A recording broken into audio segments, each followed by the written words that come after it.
Γεια σας φίλοι μου χρυσοθύρες, ερευνητές με ανιχνευτές μετάλλων. Ο ανιχνευτής μεγάλου βάθους της XP, όπως γνωρίζετε, το νέο Extreme Hunter, με την πρωτοφανή απόδοση και εργονομία του, κερδίζει τους έμπειρους ερευνητές και σημειώνει χιλιάδες πωλήσεις παγκοσμίως. Μας ρωτήσατε πόσο βάθος πιάνει. Για να απαντήσουμε, επισκεφτήκαμε ένα γνωστό δοκιμαστήριο για ανιχνευτές μετάλλων στην Κατερίνη. Και εκεί η απάντησή μας δόθηκε επάνω στην πράξη και τεκμηριωμένα. Όμως, δεν αξιολογούμε μόνο από το βάθος ένα μηχάνημα. Στην αναζήτησή μας για τον καλύτερο ανιχνευτή μετάλλων, εξίσου σημαντικό κριτήριο είναι να ερευνά απροβλημάτιστα σε δύσκολο περιβάλλον, να μην χτυπάει σε επιφανειακά σκουπίδια, να μην κάνει παράσιτα κάτω από πυλώνες υψηλής τάσεως και να μπορεί να ρυθμίζεται σε δύσκολο μετάλλευμα. Σε αυτά τα σημεία είναι που απαιτούμε να έχει το μηχάνημα βάθος αλλά και σταθερότητα. Αυτές ήταν και οι νέες ερωτήσεις σας. Τις ακούσαμε και πρόκειται να τις απαντήσουμε σήμερα μαζί με τον καλό μου φίλο, έναν παλιό και έμπειρο ερευνητή από τη Λάρισα, τον καλύτερο χειριστή ανιχνευτή μετάλλου στην Ελλάδα. Το πρώτο βίντεο ήταν μια επίδειξη ισχύως του Extreme Hunter. Το σημερινό είναι μια επίδειξη των δυνατοτήτων του σε ένα πολύ δύσκολο περιβάλλον. Ελάτε μαζί μας να δείτε τις επιδόσεις του Extreme Hunter κάτω από τις πιο δύσκολες συνθήκες περιβάλλοντος. Σε ένα δοκιμαστήριο που όμοιό του απλά δεν υπάρχει.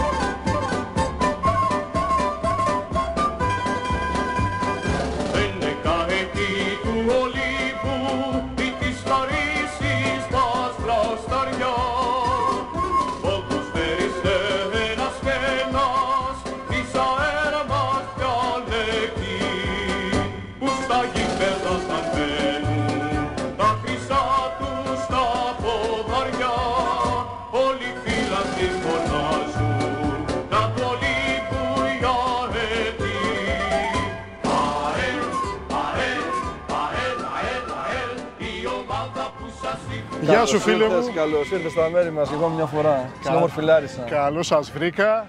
Ήρθαμε για να κάνουμε μια συνέχεια στο προηγούμενο επεισόδιο Q&A για κάποια πραγματάκια τα οποία μας έχει ζητήσει και ο κόσμος. Το προηγούμενο επεισόδιο, φίλε, το οποίο έγινε και με την δική σου φυσικά βοήθεια, που επισκεφθήκαμε το δοκιμαστήριο της Κατερίνης, έχει φέρει πολύ θετικά σχόλια. Έχω λάβει τηλεφωνήματα ακόμα και από Έλληνες του εξωτερικού. Ήταν ένα μοναδικό για το λόγο του ότι η απόδοση των μηχανημάτων δύσκολα αποδεικνύεται από αντιπροσώπους σχεδόν καμία φορά επί του πεδίου. Σχεδόν ποτέ. Έτσι, σχεδόν ποτέ. Και δεύτερον, γιατί το μηχάνημα, το Extreme Hunter, το οποίο παρουσιάσαμε στο δοκιμαστήριο της Κατερίνης, είναι ένα μοναδικό εργαλείο το οποίο δεν έχει ανταγωνιστεί. Γιάννη, να ευχηθώ προς όλο τον κόσμο όλο καλή χρονιά να έχουμε. Με υγεία. Καλή χρονιά, καλές έρευνες. Λοιπόν, γιατί η υγεία είναι το ύψιστο αγαθό και είναι πάνω απ' όλα. Υγεία, ομόνοια και τύχη. Η τύχη, καθένας όπως την ορίζει, όπως θέλει, όπως την έχει στο μυαλό του. Τύχη να έχουμε και βασικά να έχουμε υγεία και αγάπη μεταξύ μας. Καλώς ήρθες και πάλι στα μέρα μας για ακόμα μια φορά. Όντως το προηγούμενο βίντεο ήταν ένα βίντεο το οποίο ήταν μια επίδειξη ισχύως του μηχανήματος. Σε ένα δοκιμαστήριο, το οποίο θα αναφερθώ λίγο σε αυτό, μια και το κάνεις αναφορά, το οποίο έχουν περάσει πάνω από 1000, πάλι πάνω από 1000 ανιχνευτές μετάλλων. Είναι κάτι γνωστό, δεν είναι κάτι το άγνωστο και ό,τι είδαμε ήταν πραγματικό και ρεαλιστικό. Και είδαμε τη δύναμη του μηχανήματος. Θέλω να κάνω μια αναφορά όσον αφορά το προηγούμενο βίντεο και να επισημάνω κάποια πράγματα, κάποιες απορίες που είχαν κάποιοι άνθρωποι που είναι εύλογες ή κάποιοι που να είναι καχύποπτοι. Και να διευκρινίσω κάποια πράγματα όσον αφορά το προηγούμενο βίντεο για να λυθούν κάποιες απορίες. Στο προηγούμενο βίντεο, επαναλαμβάνω, έγινε μια επίδειξη ισχύως του μηχανήματος και είχα αναφέρει συγκεκριμένα ότι περάσαν παλιμικοί ανιχνευτές με τελάρο και το τονίζω 1x1, ούτε 1,5x1,5, ούτε 2x2, για να έχουμε τέτοια μέτρα και σταθμά σε σύγκριση με το Extreme, γιατί και το Extreme το εύρος που έχει είναι σαν να ψάχνει στην πραγματικότητα με ποινίο 1x1. Γιατί πιάνει και πλευρικά. Βέβαια, δεν πιάνει μόνο από πάνω. Η μπροστινή κεραία είναι 50 εκατοστά και έχει και άνοιγμα τελάρων ως μέτρο. Και το είχα τονίσει πάρα πολλές φορές ότι όλες οι δοκιμές γίνανε με ποινίο 1x1.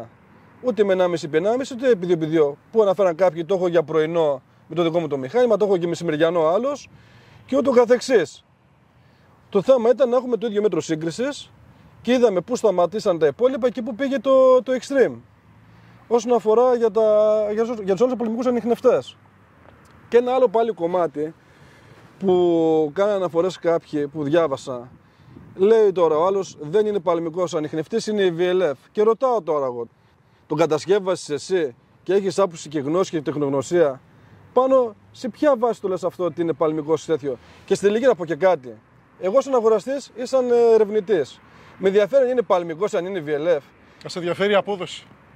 Πρώτα απ' όλα πάμε παρά μηχάνημα και λέμε, γιατί το παίρνουμε, το πληρώνουμε, κάνει τη δουλειά που θέλουμε να κάνει? Αυτή είναι η απορία. Η απάντηση είναι ναι, την κάνει και με το παραπάνω. Μάλλον, όχι με το παραπάνω, πολύ παραπάνω όπως φανταζόμαστε. Έχουμε δει παλαιμικούς ανιχνευτές οι οποίοι είναι πατέντες, είναι κατασκευές, δεν έχουν απόδοση. Έχουμε δει αξιόλογους παλαιμικούς ανιχνευτές. Δεν λέει κάτι. Ξέρεις ποια είναι η ουσία, Γιάννη? Δεν κοιτάμε, χάνουμε το δέντρο, κοιτάμε το δέντρο και χάνουμε το δάσος. Ακριβώς.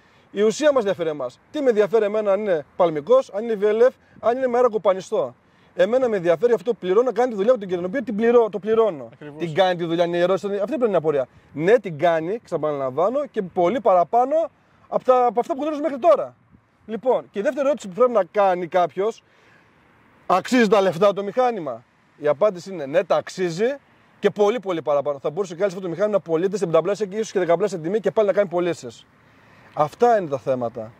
Θέλω να διορθώσω κάτι που είχα πει στο πρώτο βίντεο, ότι έναν ίδιο χώρο με ένα τελάρο παλαιμικής υπαγωγής θα φάμε μεγαλύτερη έκταση. Λάθος, θέλω να το διορθώσω αυτό. Ότι θα έχουμε μεγαλύτερη κάλυψη. Στον ίδιο χρόνο, την ίδια έκταση θα την καλύψουμε σε μεγαλύτερο χρόνο. Θέλω να το διορθώσω αυτό. Δεν θα την καλύψουμε γιατί με ένα τελάρο, από αυτά που γνωρίζουμε μέχρι στιγμής, σε ένα ενδεχομένως χτύπημα, θα πρέπει να σταματήσουμε, να σβήσουμε, να ελέγξουμε, να κάνουμε. Δεν ξέρουμε τι έχουμε ακριβώς χτυπήσει, τι έχουμε κάνει. Με το Extreme, όλο αυτό το χάσιμο χρόνου το κερδίζουμε που διαχωρίζουμε το στόχο, κάνουμε μερικό διαχωρισμό και πάμε μεγάλη ταχύτητα. Το Extreme υπερέχει, δεν χρειάζεται 2 άτομα. Δεν έχει όλα αυτά τα προβλήματα που δημιουργεί ένα τελάρο, έτσι. Μπορεί και μπαίνει σε δύσβατα σημεία, κλειστούς χώρους, δέντρα αναμεταξύ, θάμνους. Ναι, αυτά τα εξηγήσαμε. Και όσοι το έχουν αποκτήσει από εκείνο το σημείο και μετά όσοι το είχαν, όλα αυτά που προαναφέραμε, τα έχουν διαπιστώσει και ήδη στην πράξη. Δηλαδή δεν είναι κάτι το οποίο έχει συμβεί εκεί πέρα και δεν συμβαίνει κάπου αλλού. Κάτι άλλο που πρέπει να επισημάνω. Τα προηγούμενα χρόνια δεν είχαμε σαν μονόδρομος για να πάρουμε ένα ανιχνευτή να πιάσουμε ένα αντικείμενο βαθύ. Ήταν μονόδρομος να πάρουμε ένα τελάρο παλαιμικής υπαγωγής. Λοιπόν, το μόνο καλό με το τελάρο ήταν ότι μπορούσαμε να πιάσουμε ένα αντικείμενο βαθύ. Αυτό είναι μόνο καλό. Από εκεί και μετά ξεκινάμε και σημειώνουμε μόνο προβλήματα. Γι' αυτό και ο κόσμος είχε απευδίσει, είχε απογοητευτεί με τα τελάρα και ψάχναν όλοι να βρούνε VLF, δίσκους, να πιάνουν 2 μέτρα, να πιάνουν 1,5 μέτρο. Θα σταθούμε λίγο και στα προβλήματα όμως. Λοιπόν, το οποίο αυτό εκ των πραγμάτων, το VLF, είναι ανέφικτο, γιατί το κάθε μηχάνημα είναι για συγκεκριμένη δουλειά. Πρέπει να γίνεται συνδυασμός μηχανημάτων για να φτάσει στο επιθυμητό αποτέλεσμα ή και πριν να φτάσει. Δεν γίνεται ένας δίσκος να φτάσει εκ των πραγμάτων. Μην κοιτάμε στα δοκιμαστήρια δοκιμές στον αέρα, σε πραγματικό σενάριο, να πάει 1,5 και 2 μέτρα. Αυτά είναι παπάντζες και αυτούς που φαντάζονται πράσινα άλογα. Δεν συμβαίνει αυτό στην πραγματικότητα. Το VLF το θες ένα δίσκο να κάνει ένα καλό διαχωρισμό μέχρι 50-60 πόντους, 70 max. Να δουλεύει σταθερά. Να καθαρίσεις απάνω το χώρο για να μπορείς να καταλάβεις αν το χτύπημα που έχεις είναι κάτι πιο βαθύ, ήταν όλα αυτά που συμπεράσουν από πάνω. Ή για έρευνα μικροαντικειμένων, μεμονωμένων. Ναι, Γιάννη, όλα αυτά ο κόσμος τα έχει μπερδέψει. Υπάρχει ημιμάθεια. Και να πούμε και για τα προβλήματα του παλμικού. Δεύτερος χειριστής στην έρευνα. Μεγάλο πρόβλημα. Θες ένα δεύτερο χειριστή οπωσδήποτε. Με το δεύτερο χειριστή θα πρέπει να έχεις συντονιστεί, θα πρέπει να έχεις κάνει πολλή προπόνηση. Λοιπόν, το οποίο σε αναγκάζει πάντα να δεσμεύεσαι με 2 άτομα και θέλει πάρα πολλή δουλειά για να εξασκηθείς. Ηλεκτρομαγνητικά παράσιτα, πυλώνες. Λοιπόν, επιφανειακά σκουπίδια. Παράσιτα στον αέρα ηλεκτρομαγνητικά. κεραμικά, αστάθεια, και το έδαφος, εδαφικές μεταβολές. Κατεβάζω το τελάρο χαμηλά, λίγο να σου φύγει, λίγο να ανεβεί, το έχασες. Χτυπάει παντού. Λοιπόν, σου είπα πάλι πράγμα για εγώ ότι είπα πιο απλά. Το μόνο καλό είναι ότι μπορούμε να πιάσουμε ένα αντικείμενο σε βάθος. Αυτό είναι το μόνο καλό, γιατί δεν είχαμε και άλλη επιλογή. Και από εκεί και μετά σημαίνουν μόνο προβλήματα. Μόνο προβλήματα. Γι' αυτό και όλος ο κόσμος καταφεύγει πάλι στα VLF, ψάχνοντας να βρουν το μαγικό VLF να πιάνει 2 μέτρα, το οποίο δεν υφίσταται αυτό στην πραγματικότητα. Λοιπόν, και εγκαταλείπει τα τελάρα. Και αυτοί που έχουν τελάρα ή είχαν, αν έχουν 1000 άτομα, να ξέρουν οι 5 ή 10 να τα δουλέψουν, και αυτοί είναι μετρημένοι στα δάχτυλα. Και αυτοί πάλι για να φέρουν ένα αποτέλεσμα έχουν σακατευτεί. Αυτές είναι οι πραγματικότητες. Γι' αυτό και τα έχουν βάλει τα τελάρα στην άκρη. Βέβαια, με το εξτρέμιο αυτό έχουν αλλάξει τα δεδομένα, με ό,τι γνωρίζαμε μέχρι σήμερα. Ίσως να το πω και είναι λίγο εξωπραγματικό η δυνατότητα που έχει το μηχάνημα αυτό. Δηλαδή για εμάς, τους ερευνητές χρυσοθύρες εισαγωγικά, μπορεί να είναι και δώρο Θεού όλο αυτό. Βεβαίως. Κάποιοι άνθρωποι, βέβαια, πάλι για να ξέρεις ένα πράγμα, πρέπει να εξελισσόμαστε γενικά σαν άνθρωποι ή να συμβαδίζουμε με την τεχνολογία. Είναι κάποιοι άνθρωποι που μπορεί να μάθανε με ένα μηχάνημα, με ένα συγκεκριμένο, να σταθήκαν τυχεροί με αυτό, το αγαπήσανε. Το εμπιστεύτηκαν. Δηλαδή και κάτι άλλο που βλέπουν, βλέπουν κάτι άλλο, δεν το αλλάζουν. Και τζάμπα να το δώσει, δηλαδή το εξτρέμιο πολέμου, δεν το θέλουν γιατί μάθανε με αυτό, το αγαπήσανε αυτό. Και είναι και κάποιοι και εγωιστές, έτσι, που δεν θέλουν να το αποδεχτούν. Έχουν και το ψυχολογικό τους κόλλημα.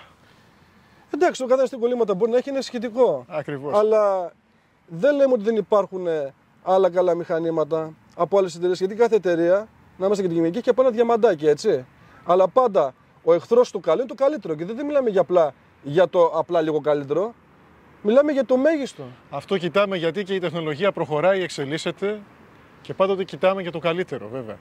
Γιάννη, εντάξει, ο καθένας λειτουργεί κατά το δουκούν. Το θέμα είναι να μπορείς να εξελιχθείς, να συμβαδίσεις με την τεχνολογία για να σου κάνει τη ζωή πιο απλή. Εγώ αυτό θεωρώ και αυτό πιστεύω ότι πρέπει να γίνεται. Τώρα, όσον αφορά που με ανέφερες πριν για τα προβλήματα γενικά που αντιμετωπίζουμε με τους ανιχνευτές, τα προβλήματα είναι 4, θα πω, 4 κατηγορίες, τα βασικά προβλήματα, και δεν μιλάω μόνο για τους ανιχνευτές παλαιμικής υπαγωγής, μιλάω και για τα VLF, μιλάω για τα αποστατικά, μιλάω για τα ρευδοσκοπικά, μιλάω για τα γεωφυσικά, για τα πάντα. Πάνω σε αυτό και στο προηγούμενο επεισόδιο Q&A, αυτά είναι τα επεισόδια τα οποία ο κόσμος ρωτάει και εμείς απαντάμε. Απαντήσαμε στο ερώτημα πόσο πιάνει. Αυτό ήταν τεκμηριωμένα, δηλαδή σε ένα επισκέψιμο δοκιμαστήριο γνωστό, οποιοσδήποτε μπορεί να πάει να δοκιμάσει εκεί το μηχάνημά του. Αποδείξαμε πόσο βαθιά χτυπάει το Extreme Hunter, αλλά ο κόσμος έθεσε κάποια ερωτήματα από κάτω. Ο κόσμος καλά κάνει και θέτει ερωτήματα και έχει απορίες. Και γι' αυτό το λόγο ήρθα και σε βρήκα. Είμαστε εμείς εδώ σήμερα για να δώσουμε και αυτή την απάντηση. Κοίταξε, στο προηγούμενο βίντεο, Γιάννη, έγινε μια επίδειξη ισχύως, η οποία ό,τι δείξαμε ισχύει, και είχα αναφέρει το συγκεκριμένο το έδαφος εκεί έχει μεγάλη ομική αντίσταση. Και ανέφερε χαρακτηριστικά ότι το ίδιο αντικείμενο που είναι στο ένα μέτρο και το πιάνουμε εκεί πέρα, το ίδιο αντικείμενο σε άλλο έδαφος ίσως το πιάσουμε και στο διπλάσιο βάθος. Αλλά εκείνο έχουμε σαν μέτρο σύγκριση και εκεί βγάζουμε και τα πορίσματα του κάθε μηχανήματος. Από εκεί και μετά υπάρχουν 4 κατηγορίες, όπως το έχω κατηγοροποιήσει εγώ προσωπικά, που δημιουργούν πρόβλημα όσον αφορά στους ανιχνευτές, πάσης φύσεως και στο πεδίο έρευνας. Το πρώτο και βασικό πρόβλημα είναι τα πετρώματα και η μεταλλικότητα εδάφους. Τεράστιο πρόβλημα και βάσανο μεγάλο. Όσοι ακούνε αυτή τη στιγμή καταλαβαίνουν τι λέω. Ένα δεύτερο πρόβλημα εξίσου σημαντικό είναι τα κεραμικά, όπου υπήρχε ανθρώπινη παρέμβαση, κατοικίες κτλ. Αυτό είναι ένα από τα ερωτήματα. Και τι κάνει στα κεραμίδια. Θα στα απαντήσω όλα ένα-ένα και θα στα λύσω τις απορίες και των ανθρώπων, γιατί και εγώ έχω απορίες, όλοι έχουμε απορίες, και έχω και σε αυτό θέλω να πω και κάτι ακόμα για να συμπληρώσω στο κομμάτι απορίες παύλα ερωτήσεις. Κάποιος μου έχει πει κάτι, όταν κάνεις μια ερώτηση, είσαι χαζός για 5 λεπτά. Αν δεν την κάνεις ποτέ, μείνεις χαζός για μια ζωή. Δεν είναι κακό να ρωτάμε και να μαθαίνουμε. Κανένας δεν είναι ούτε γνώστης, ούτε παντογνώστης, ούτε ξέρουμε όλα. Όσο ζούμε, μαθαίνουμε. Σωστά. Και μαθαίνουμε καθημερινά, έτσι. Ένα άλλο πρόβλημα είναι τα επιφανειακά σκουπίδια που είναι παντού. Ακόμη και στα πιο πιθανά μέρη βλέπεις ανθρώπινη παρέμβαση. Πλέον, ναι. Που μας δημιουργούν πρόβλημα.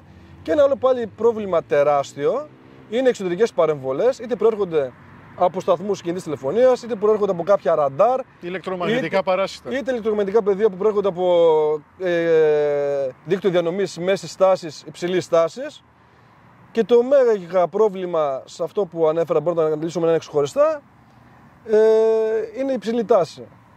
Λοιπόν, θα τα πάρουμε ένα ξεχωριστά για να καταλαβαίνουμε και τι λέμε, έτσι. Πρώτα πάμε στα πετρώματα που ανέφερα. Τα πετρώματα, λόγω της σύστασης που έχουν δημιουργηθεί στα εκατομμύρια χρόνια στο υπέδαφος και υπάρχουν, είναι ψήγματα δηλαδή μετάλλου και το μαγνητικό σπίτι είναι 1000 φορές πιο ισχυρό από ένα μέταλλο προϋπάρχουν που είναι 100, 200 χρόνια, 300, 500. Ακριβώς. Μας δημιουργεί αυτό το τεράστιο πρόβλημα στην ανίχνευση και στην έρευνα. Στα κεραμικά που ανέφερα μετά, τα παλιά κεραμικά όλα μέσα έχουν μετάλλευμα, έχουν άργυλο ή άλλα υλικά, τα οποία τα βάζαν οι άνθρωποι για να σφίξει το κεραμικό πυλός. Και με τη θερμοκρασία και αυτό δημιουργεί να είναι πιο ανθεκτικό, το οποίο στην ουσία έχει μέσα μέταλλο, αλλά δεν είναι το μέταλλο που θέλουμε εμείς. Είναι σε ψήγματα και αυτό, αλλά και μας δημιουργεί πρόβλημα. Τα σκουπίδια επιφανειακά μπορεί να είναι το οτιδήποτε, αποσύρματα, καρφιά, καλίκες, καπάκια, ό,τι πάει το μυαλό σου που λέμε σκουπίδι. Βέβαια. Λοιπόν, και ένα άλλο πρόβλημα μεγάλο που αναφέραμε για τα ηλεκτρομαγνητικά πεδία, είπαμε είναι σταθμοί κινητής τηλεφωνίας. Και το μέγα πρόβλημα που μιλάμε πάντα, που αναφέραν κάποιοι άνθρωποι, είναι για το δίκτυο διανομής υψηλής τάσεως. Όταν μιλάμε για δίκτυο διανομής υψηλής τάσεως, αναφερόμαστε στους πυλώνες, στους μεταλλικούς, που μεταφέρουν 360.000 βολτ. Η μέση τάση είναι οι πυλώνες, οι άλλοι, το δίκτυο διανομής που φέρει 20.000 βολτ. Και υπάρχει το δίκτυο της διανομής που γίνεται μετασχηματισμός στα 380 βολτ που έχουμε στα σπίτια μας. Εκεί λοιπόν ανοίγουμε ένα δίσκο και αρχίζει και χτυπάει συνέχεια. Όσον αφορά τώρα που είναι το μέγα πρόβλημα που λέμε υψηλή τάση, 360.000 βολτ, είναι τεράστιο το ηλεκτρομαγνητικό πεδίο. Γνωρίζουν πολύ καλά και αυτοί που είναι στο χώρο. Δεν μιλάμε για να πας κάτω από τους πυλώνες, αλλά και ότι είναι και 50 μέτρα και δεξιά και αριστερά από τα σύρματα. Και 50 και 100. Εγώ βάζω 50 και παραπάνω. Βάζω 50 που λέω ότι είναι το λιγότερο. Μπορεί να είναι και 200. Αναλόγως το φορτίο, που αναλόγως πόσο φορτισμένο μπορεί να είναι και στιγμή το δίκτυο. Έτσι, γιατί δεν είναι όλες τις ώρες το ίδιο. Άλλο φορτίο μεταφέρει το πρωί, άλλο το βράδυ, άλλο το μεσημέρι. Που εκείνη τη στιγμή το μεσημέρι πάντα το φορτίο είναι στα πικ. Είναι στα πικ. Και σου λέω, το 50 μέτρα που έδωσα εγώ σαν παράδειγμα είναι το λιγότερο, έτσι, που μπορείς να πλησιάζεις. Αν πλησιάσεις παραπάνω, δεν θα πω 200 που με ανέφερες εσύ, εγώ σας βάζω το minimum. Λοιπόν, πέρα τις παρεμβολές που μπορούμε να έχουμε, δεν δουλεύει το μηχάνημα, το πιο πιθανό να πλησιάζουν παραπάνω να κάνει το μηχάνημα. Να σημειώσω πάνω στο κομμάτι αυτό, υπάρχουν κάποια μηχανήματα από κάποιες εταιρείες που μπορούν και πλησιάζουν και μπαίνουν από κάτω. Μέχρι εκεί, καλά, οκ.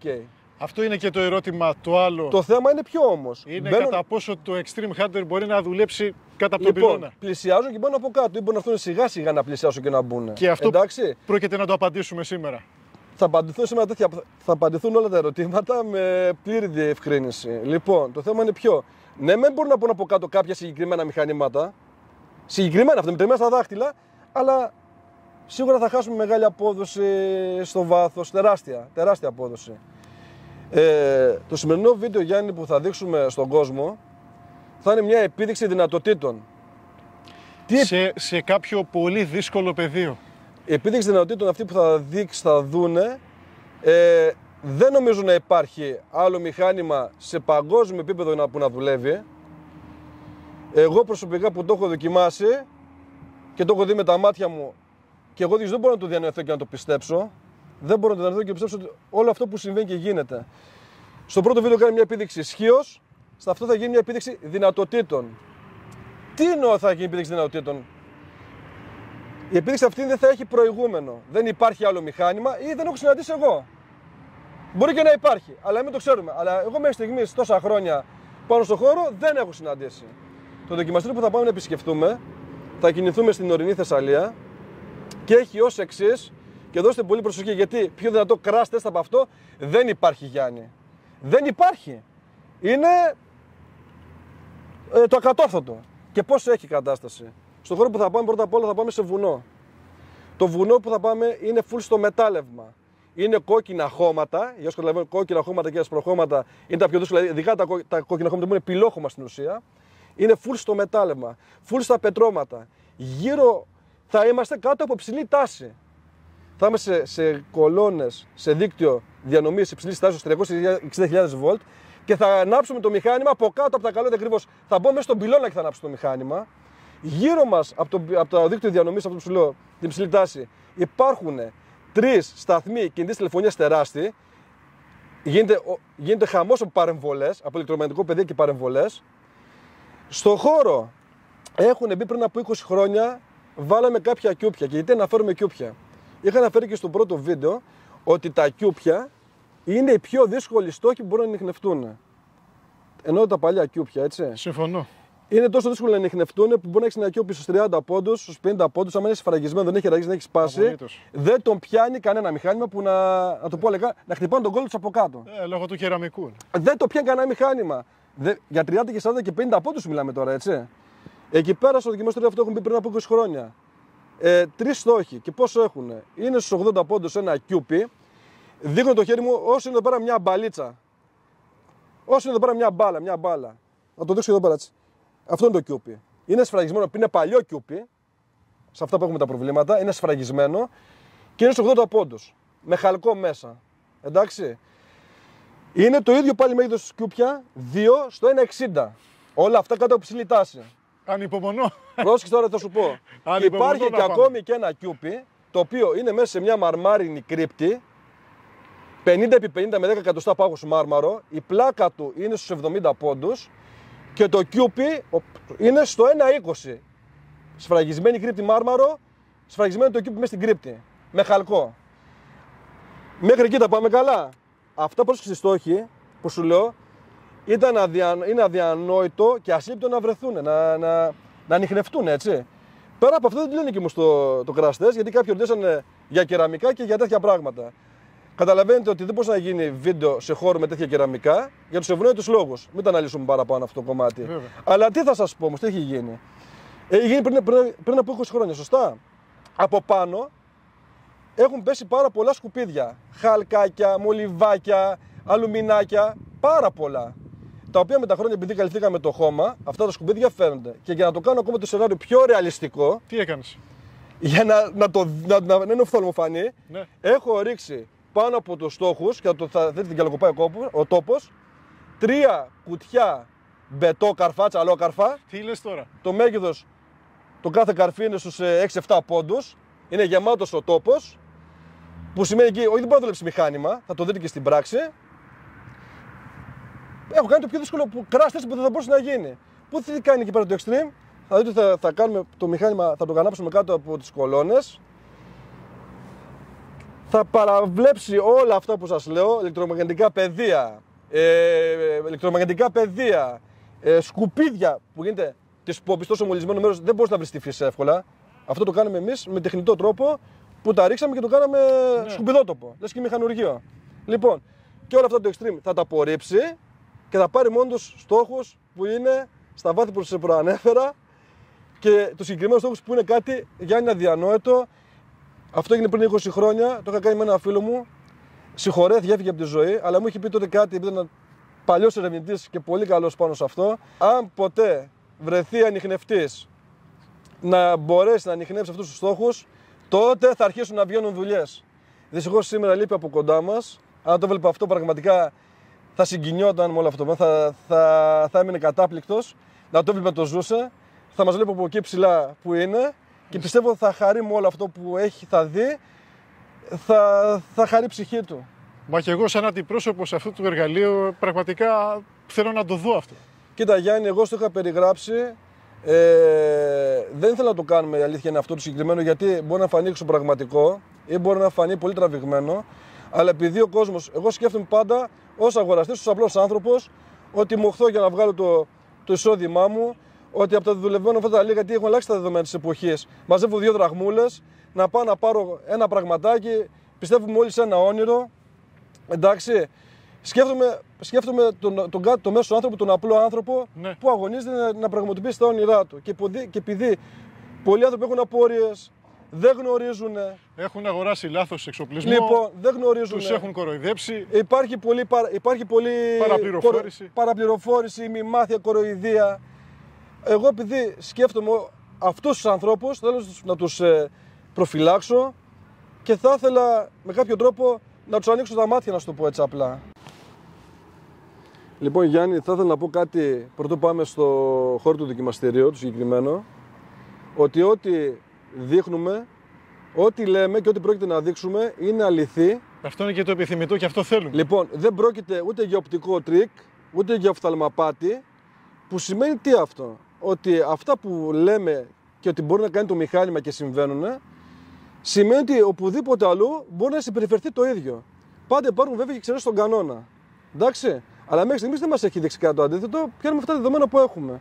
Τα οποία είναι ακραία δεδομένα, έτσι. Θα πρέπει οπουδήποτε αλλού να συμβεί το ίδιο πράγμα. Εφόσον γίνουν σωστά οι ρυθμίσεις, όπως πρέπει να γίνουν τα πράγματα, θα πρέπει να κάνει τέτοια πράγματα.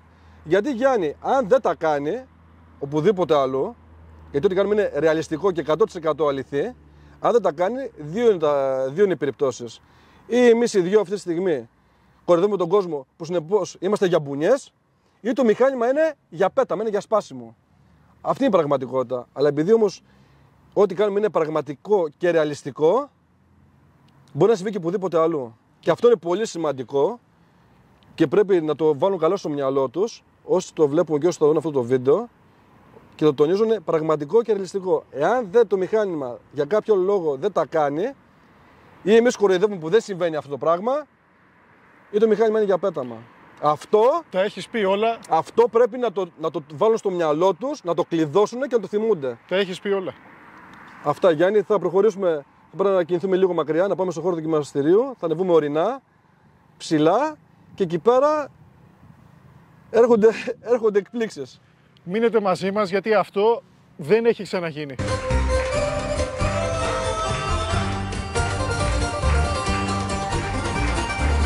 Στις Λαρίσσης στο ποτάμι, στις Λαρίσσης στο ποτάμι, στις Λαρίσσης στο ποτάμι που το λένε ποινιό. Αν τυχόν και δεν με θέλεις, αν τυχόν και δεν με θέλεις, αν τυχόν και δεν με θέλεις, κοίτα πέσω να πνιγώ. Ο καημός μου είναι μεγάλος, στο ποτάμι είναι ρηχό. Αν τυχόν και δεν με θέλεις, κοίτα πέσω να πνιγώ. Στις Λαρίσσης στο ποτάμι που το λένε ποινιό. Λοιπόν, Γιάννη, ήρθαμε στο χώρο του δοκιμαστηρίου. Όπως αναφέραμε, είμαστε κάτω από ψηλή τάση ακριβώς στα καλώδια. Μπορείς να πάρεις και ένα πλάνο ψηλά να φανεί, πως φαίνεται, μάλλον φαίνεται όλο. Γύρω μας υπάρχουν 3 σταθμοί κινητής τηλεφωνίας πολύ μεγάλοι, ηλεκτρομαγνητικές παρεμβολές, ηλεκτρομαγνητικό πεδίο. Η ώρα είναι μεσημεριανή, που σημαίνει ότι αυτή την ώρα, άμα μπορεί να ακουστεί στα καλώδια, τσιτσιρίζουν που λέμε.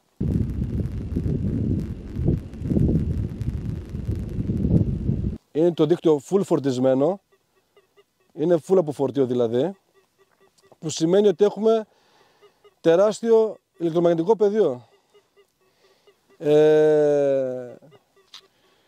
Βουνό, όπως ακριβώς σου είπα, full πετρώματα και full μετάλλευμα.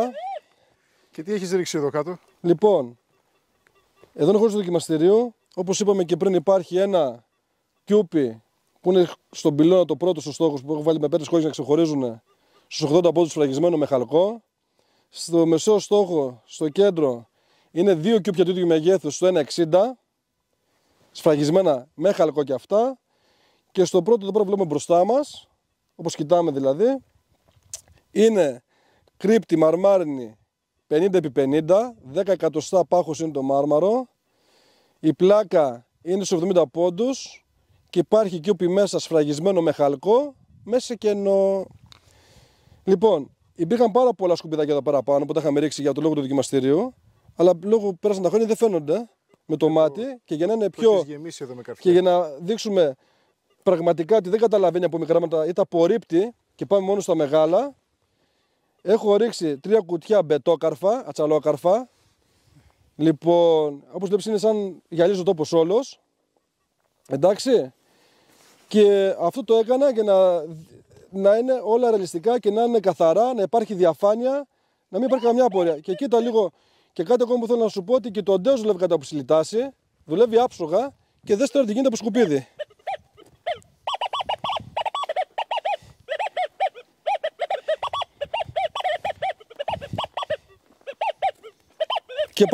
Και στο στόχο μας έχω πολύ καρφί. Όλο το μέρος είναι μολυσμένο, να το πω έτσι απλά. Δεν είναι καθαρό.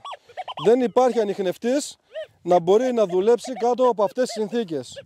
Να ανιχνεύσει δηλαδή στόχο και πόσο μάλλον δεν μιλάμε για ένα αντικείμενο χύμα στο χώμα, μιλάμε για κιούπια. Δεν υπάρχουν πιο δύσκολοι στόχοι από τα κιούπια. Είναι πιο δύσκολοι στόχοι από όλους. Και όχι στα βάθη που μιλάμε, έτσι. Αυτά όσον αφορά για να φανεί η κατάσταση που επικρατεί στον χώρο. Λοιπόν, φίλοι μου, είμαστε κάτω από τον πυλώνα. Έχεις ανοίξει το Extreme Hunter. Δεν ακούω τίποτα. Το έχουμε ανοίξει. Δεν ακούω καμία παρεμβολή. Το έχουμε σετάρει στις ανάλογες ρυθμίσεις που πρέπει.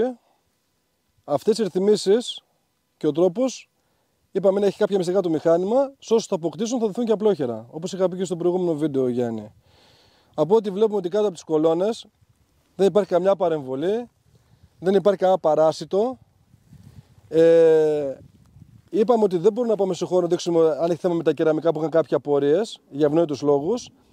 Αλλά εφόσον βλέπεις, Γιάννη, ότι περνάει πάνω από πόσα καρφιά και αντικείμενα, χωρίς για αυτά που υπάρχουν μέσα, και δεν τα καταλαβαίνει, σκέψου ότι δεν υπάρχει, ότι όπως αυτή τη στιγμή είναι ήσυχο κάτω τις κολόνες, άλλο τόσο ήσυχο και εξίσου καλά σε απόδοση είναι και σε μέρη που υπάρχουν κεραμικά.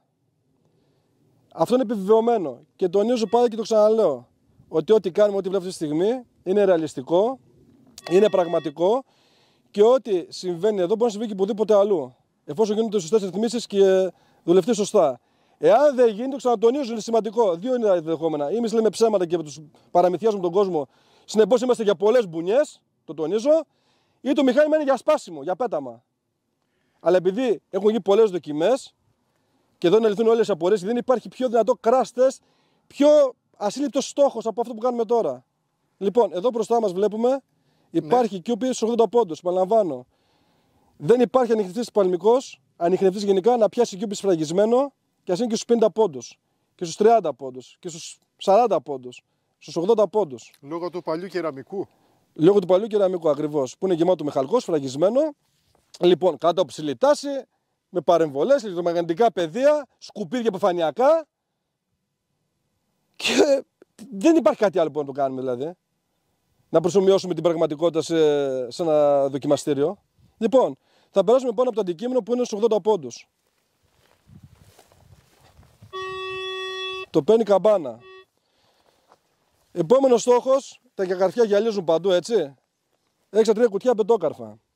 Για να φαίνεται πέρα από αυτά που υπάρχουν, από τα χρόνια δεν φαίνονται, έτσι. Που γίνεται χαμός πάλι. Είναι πάλι 2 κιούπια, το ίδιο μέγεθος, στο 1,60, σφραγισμένα, με χαλκό. 1,60. Λοιπόν, άμα κάνω και πάλι όπισθεν και περάσω ακριβώς από πάνω του, το έχουμε. Και ξαναπερνάω. Εντάξει. Και ο τρίτος στόχος, που είναι και εξωπραγματικός, για όσους γνωρίζουν γίνεται της δουλειάς, είναι κρύπτη μαρμάρινη 50x50, η διάστασή της. Η πλάκα, το πάνω μέρος είναι στους 70 πόντους και υπάρχει μέσα κιούπι σφραγισμένο πάλι με χαλκό. Κιούπι σφραγισμένο μέσα σε κενό δηλαδή. Το οποίο κιούπι βρίσκεται στο 1,20. Και σκουπίδια από πάνω. Πάμε. Το πήρε κανονικά.